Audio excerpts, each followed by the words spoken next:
Selamat datang di channel Nabla Education. Oke teman-teman, pada video ini kita akan melanjutkan pembahasan soal OSNK Fisika SMA tahun 2022.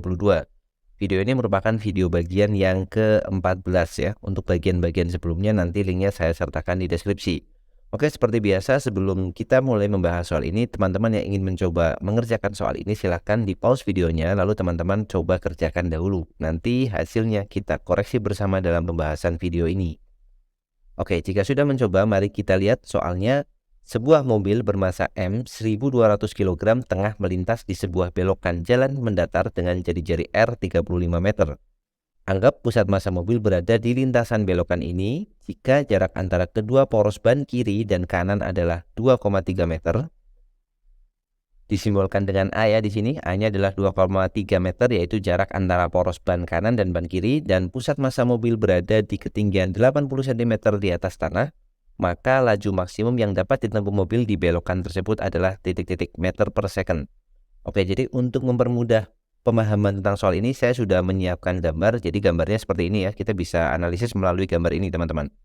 Kita asumsikan ya, gambarnya seperti ini. Mobil ini sedang melintasi jalan yang menikung ke arah seperti ini. Berarti ini menikungnya kalau relatif dari supir yang ada dalam mobil, dia sedang menikung ke arah kanan ya. Kemudian jari-jarinya terhadap terhadap tikungan ini, dia punya jari-jari sebesar R 35 meter. Kita masukkan nilainya nanti aja. Ini adalah R. Kemudian mobil ini menikung seperti ini ya. Nah, pertanyaannya berapakah kecepatan maksimum dengan deskripsi poros bannya adalah 2,3 meter, jarak antar poros ban, dan tinggi pusat massa mobilnya 80 cm, berapakah laju maksimum yang aman supaya mobil ini tidak terlempar ke dalam ya. Jadi kalau misalkan dia terlalu cepat, maka mobil ini akan terpelanting ke arah pusat lingkaran ini. Nah, berapakah V maksimumnya? Oke, untuk mempermudah, kita akan lihat mobil ini yang tampak dari depan. Gambar ini kan kita lihat mobil tampak dari atas. Sekarang kita coba menganalisisnya dengan mobil yang tampak dari depan seperti ini. Oke ya, ini saya sudah siapkan gambarnya. Jadi kita melihat mobil dari depan sini, dari arah depan sini. Jadi pengamatnya ada di depan mobil. Nah, maka kita gambar dulu skema atau diagram gaya yang bekerja pada mobil ini dengan deskripsi yang ada di soal ya. Yang pertama, mobil ini punya massa 1200 kg. Artinya dia punya gaya berat atau punya berat. Kita simbolkan dulu dengan W ya. Beratnya berarti sama dengan 1200 kali 10 kali 9,8 ya. Tapi kita kalikan dengan G dulu aja. Jadi misalkan pusat massa mobil ada di sini, garis yang mendatar itu, maka dia akan punya berat ke arah bawah. Kita pakai warna merah aja mungkin. Arah bawah di sini. Nah, ini ada beratnya mobil. Kemudian ada gaya lagi ya. Yang pertama, gaya berat ini. Yang kedua adalah gaya yang ada di ban-ban mobil ini ya. Jadi gayanya adalah gaya normal kan, karena dia menempel di aspal, maka dia akan punya gaya normal. Satu ke atas, satu yang kanan ini ke atas semua tentunya gaya normalnya ya. Oke, saya gambar agak besar supaya terlihat. Kemudian ada lagi gaya yang bekerja pada mobil ini, tentu saja gaya gesek kan, karena kalau tidak ada gaya gesek pasti mobil ini akan terpelanting ke dalam. Maka kalau kita lihat dari sini gaya geseknya, kecenderungan mobil itu kan akan bergerak selain ke depan. Jika gaya sentripetalnya terlalu besar, dia akan bergerak ke kiri. Maka gaya geseknya nanti akan mengarah ke kanan ya. Jadi gaya geseknya ke kanan seperti ini. Gaya gesek. Nah, kalau kita lihat dari sini berarti poros atau pusat lingkarannya ada di dalam sini kan. Ada di sebelah kiri mobil. Kalau kita lihat dari depan sini ya, pengamatnya dari depan. Oke, jadi kita sudah gambarkan semua gayanya. Kita kasih nama. Di sini adalah gaya berat atau W. Kemudian ini gaya gesek. Anggap aja ini F1 ya, gaya gesek 1, berarti ini N1. Kemudian ini gaya gesek kedua, ini berarti N2 ya. Nah, tadi diberikan bahwa pusat massa ini, ya ini adalah pusat massanya, PM-nya, itu berada pada ketinggian 80 cm di atas tanah. Berarti jarak dari sini sampai bawah sini adalah 80 cm. Kita misalkan aja Y ya, jadi nanti biar memasukkannya di akhir. Jadi Y sama dengan 80 cm, kemudian jarak antara poros ban kiri dan kanan adalah 2,3 meter. Berarti dari poros kiri ke kanan seperti ini kita bisa gambar dari poros kiri ke poros kanan. Nah, jaraknya antar poros ini adalah A. Kita tulis dulu A. Oke, seperti ini ya. Jadi gambar-gambar gayanya sudah lengkap kita gambarkan. Sekarang kita tinggal menganalisis ya. Kita tinjau dulu yang pertama untuk komponen yang ke arah vertikal dulu. Berarti kita bisa menggunakan hukum Newton ya. sigma F arah sumbu Y itu sama dengan 0 kan?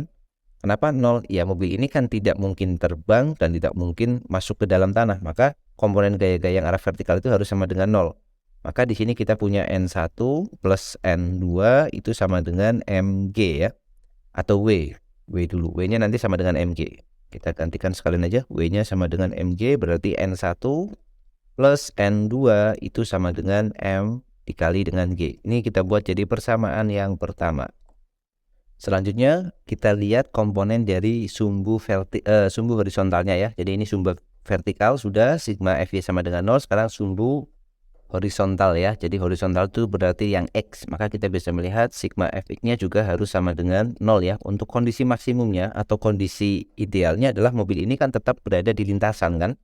Jadi komponen arah gaya yang ke kanan itu harus sama dengan komponen arah gaya yang ke kiri dengan asumsi gambar kita tadi seperti ini. Maka yang ke kanan itu kita punya F1 plus F2 ya, gaya gesernya kan F1 plus F2 ke kanan harus sama dengan yang ke arah kirinya, berarti gaya sentripetal karena mobil ini berada pada lintasan yang bentuknya lingkaran, maka akan ada gaya sentripetal yang arahnya masuk ke pusat lingkaran seperti ini, yang nilainya adalah mv kuadrat per r kan. Nah V ini yang akan kita cari kan. Nah seperti ini persamaan kita yang kedua. Kemudian karena mobilnya itu kita tidak anggap dia sebagai benda titik, maka ada juga komponen rotasi yang harus kita perhitungkan. Maka syarat agar seimbang yang ketiga itu adalah sigma torsi, ya kita tinjau terhadap pusat massa mobil itu juga harus sama dengan 0 ya. Karena kita tinjau terhadap pusat massa mobil, maka torsi yang diberikan oleh gaya berat atau berat ini W itu 0. Torsinya hanya berasal dari kontribusi antara F2, F1, N1, dan N2 ya. Kita lihat untuk torsi yang diberikan oleh N2 ini cenderung memutar atau memberikan arah putaran searah dengan jarum jam seperti ini. Maka kita beri tanda negatif, positif ya, searah positif berlawanan nanti negatif gitu ya. Jadi N2 arahnya positif, cenderung memutar mobil ke arah kanan atas seperti ini. Berarti kita punya N2 dikalikan jaraknya N2 ke pusat massa mobil, itu berarti kalau antar rodanya adalah A, jaraknya maka setengah A. Berarti ini kita kalikan dengan setengah A. Kemudian F2 cenderung memutar mobil ke arah sebaliknya ya. F2 akan memutar mobil ke arah kiri seperti ini, atau berlawanan jarum jam. Pun demikian dengan F1. Berarti nanti minus F2 dulu, F2 dikalikan jaraknya dia ke pusat massa adalah tingginya ini, tinggi pusat massa ke tanah, yaitu Y. Berarti F2 dikali Y, F1 pun sama, minus F1 dikali Y. Kemudian kita lihat N1. N1 akan cenderung memutar mobil, kalau kita lihat porosnya adalah pusat massa, ke arah sini. Berarti berlawanan juga jarum jam, maka negatif lagi ya. Berarti ini negatif negatif N1 dikalikan jaraknya sama, yaitu setengah A sama dengan 0. Nah kita tinggal rapikan aja ini. Jadi yang negatif kita pindah ke kanan ya. Jadi N2 dikalikan setengah A atau setengah N2 dikali A itu sama dengan ini ke kanan jadi positif semua, maka Y nya kita keluarkan, F1 plus F2 kemudian plus setengah dikalikan N1 dikali A. Oke, nah di sini kita bisa tahu nilai F1 plus F2-nya kan ada ini persamaan 2. Atau kita beri nama dulu ya, ini kita beri nama persamaan 3 misalkan. Nah, dari persamaan 2 dan persamaan 3 kita bisa menyelesaikan dengan mengeliminasi nilai F1 plus F2-nya ya. Dan variabel V-nya udah muncul di sini ya. Jadi V yang kita cari itu sudah tampak di persamaan 2. Dan kalau kita masukkan ke persamaan 3, kita akan dapatkan ke persamaan 2 kita substitusikan ke persamaan 3, maka kita akan mendapatkan setengah N2 dikalikan dengan A akan sama dengan Y dikali dengan F1 plus F2 nya adalah M dikali V kuadrat per R ditambah dengan setengah N1 dikali dengan A ya. Oke, kita akan kalikan dengan 2 supaya tidak ada pecahan di sini. Jadi N2 dikali A sama dengan 2Y per R MV kuadrat ya, plus N1 dikalikan dengan A. Kita buat dia jadi persamaan keempat ya. Oke, selanjutnya kita lihat kasusnya tadi. Ini kan yang ditanyakan adalah laju maksimum yang ditempuh oleh mobil supaya dia itu aman ya di sini. Oke, jadi karena dia minta V maksimum supaya mobil itu aman, maka kita harus memikirkan ya bagaimana kejadian pada saat V-nya itu mencapai limitnya atau mencapai batas maksimumnya. Nah, kalau teman-teman perhatikan, oke, kita copy dulu gambar mobilnya ya. Oke, kita letakkan di sini gambar mobilnya. Tadi kita ulangi lagi pada saat kondisi maksimum, maka jika V-nya terlalu besar, apa yang terjadi? Mobil ini bagian ban yang sebelah kanan sini ya, bagian ban yang kanan ini kan akan terangkat ya. Artinya mobilnya akan miring ke arah kiri karena dia muter seperti ini. Dari pandangan sopir dia muter ke kanan, maka mobil akan terangkat bagian kirinya. Artinya apa? Kalau mobil itu akan terangkat di bagian kiri, gaya normal yang bekerja di sini yaitu gaya normal N1 ya, kita gambar di sini ya, N1 yang ada di sini itu nanti akan sama dengan 0 pada saat V-nya telah mencapai maksimumnya ya. Jadi dia tepat akan terangkat dari tanah. Sedangkan yang ini kan enggak ya kan. Gaya normal yang ada di ban yang sebelah ini ya, kalau dari sisi kita adalah ban kiri, kalau dari sisi sopir adalah ban kanan, N-nya justru kalau dia terangkat, N-nya akan bertambah malah ya. Maka kondisi maksimum tercapai pada saat ban yang sebelah kiri supir tepat akan terangkat atau nilainya N1-nya sama dengan 0. Jadi idenya adalah kita cari aja N1 lalu kita buat dia sama dengan 0 kan. Maka kita punya persamaan 1 itu N1 plus N2 sama dengan MG, dan persamaan 4. Oke, persamaan 4-nya kita manipulasi dulu. Maksudnya kita ubah bentuknya ya. Kita buat jadi seperti ini untuk persamaan 4-nya, yaitu N2 minus N1 ya, kemudian dikali dengan A. Nah, A-nya saya pindahkan ke kanan. Jadi nanti yang sebelah kanan akan menjadi, yang ruas kanannya adalah 2Y per RA ya. Kemudian dikali MV kuadrat. Oke, kita pakai ini aja sebagai persamaan kita yang keempat ya. Jadi persamaannya kita geser ke sini, persamaan 4-nya. Ya, jadi tadi N1-nya pindah ke kiri, kemudian A-nya dikeluarkan, dan A-nya kita taruh di ruas kanan. Maka kan kita bagi semua dengan A ya. Yang A yang ruas kiri habis. Nah, tinggal kita eliminasi tadi ya. Kita tujuannya mencari nilai N1. Supaya nanti bisa kita nolkan ya. Jadi N1-nya di sini supaya kita nolkan, maka kita harus eliminasi N2-nya. Di persamaan 1 kita punya persamaan N1 plus N2 sama dengan MG. Kita tuliskan aja di sini ya. Jadi N1 plus N2 sama dengan MG. Atau kita tulis N2 plus N1 sama dengan MG. Ini jadi dapat dari persamaan 1 tadi. Nah, persamaan ini kita mau mencari nilai N. Maka ini harus kita kurangkan supaya N2-nya habis kan. Kalau dikurang berarti N2-nya kan akan habis. Maka di sini kita punya minus 2N sama dengan 2Y per RA MV kuadrat, kemudian minus MG ya. Atau kalau kita mau buat dia jadi positif, berarti 2N itu sama dengan MG minus 2Y per RA dikalikan MV kuadrat. Nah, tinggal kita buat N-nya menjadi 0. Oh, ini N1 ya, maaf. Ini ada N1-nya, ada N1-nya. Nah, kita buat kasus ekstrimnya tadi ya, dengan penjelasan sebelumnya, yaitu N1-nya nanti sama dengan 0 pada saat V-nya mencapai maksimum.